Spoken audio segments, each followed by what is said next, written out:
हरे कृष्ण। श्रीमद् भगवद गीता अध्ययन अध्याय 8 भगवत प्राप्ति श्लोक संख्या 11। यदक्षरं वेदविदो वदन्ति विशन्ति यद्यतयो वीतरागाः यदिच्छन्तो ब्रह्मचर्यं चरन्ति तत्ते पदम संग्रहेण प्रवच्ये। अनुवाद: जो वेदों के ज्ञाता हैं, जो ओंकार का उच्चारण करते हैं और जो संन्यास आश्रम के बड़े बड़े मुनि हैं, वे ब्रह्म में प्रवेश करते हैं। ऐसी सिद्धि की इच्छा करने वाले ब्रह्मचर्य व्रत का अभ्यास करते हैं। अब मैं तुम्हें वह विधि बताऊंगा जिससे कोई भी व्यक्ति मुक्ति लाभ कर सकता है। प्रभुपाद जी के तात्पर्य में, ब्रह्मचर्य के बिना आध्यात्मिक जीवन में उन्नति कर पाना अत्यंत कठिन है। अतः इस कलियुग में हरे कृष्ण महामंत्र के अलावा परमेश्वर के साक्षात्कार का कोई अन्य उपाय नहीं है। श्लोक संख्या 12।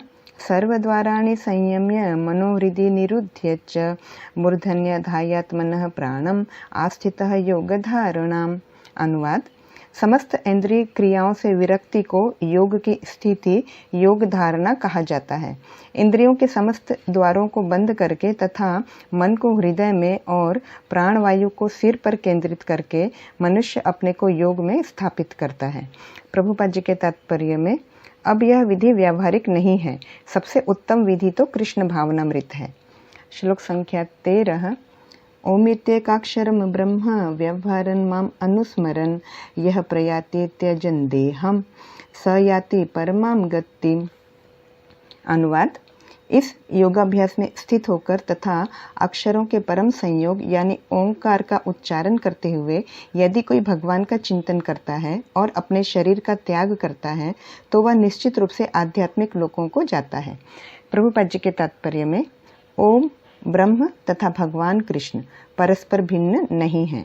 ओम कृष्ण की निर्विशेष ध्वनि है, लेकिन हरे कृष्ण में यह ओम सन्निहित है।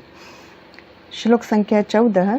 अनन्यचेताः सततं यो मां स्मरति नित्यशः तस्याहं सुलभः पार्थ नित्ययुक्तस्य योगिनः। अनुवाद: हे अर्जुन, जो अनन्य भाव से निरंतर मेरा स्मरण करता है उसके लिए मैं सुलभ हूँ, क्योंकि वह भक्ति में प्रवृत्त रहता है। प्रभुपाद जी के तात्पर्य में, भक्ति योगी 5 प्रकार से भक्ति में लगे रहते हैं: शांत भक्त, दास्य भक्त, साख्य भक्त, वात्सल्य भक्त, माधुर्य भक्त। शुद्ध भक्त इनमें से किसी में भी परमेश्वर की प्रेमा भक्ति में युक्त होता है और उन्हें कभी नहीं भूल पाता, जिससे भगवान उसे सरलता से प्राप्त हो जाते हैं। श्लोक संख्या 15। मामुपेत्य पुनर्जन्म दुःखालयम् अशाश्वतं न आप्नुवन्ति महात्मानः संसिद्धिं परमां गताः। अनुवाद: मुझे प्राप्त करके महापुरुष जो भक्ति योगी हैं कभी भी दुखों से पूर्ण इस अनित्य जगत में नहीं लौटते, क्योंकि उन्हें परम सिद्धि प्राप्त हो चुकी होती है।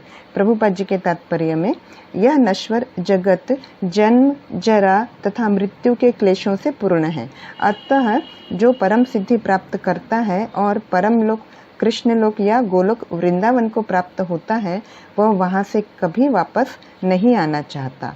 हरे कृष्ण।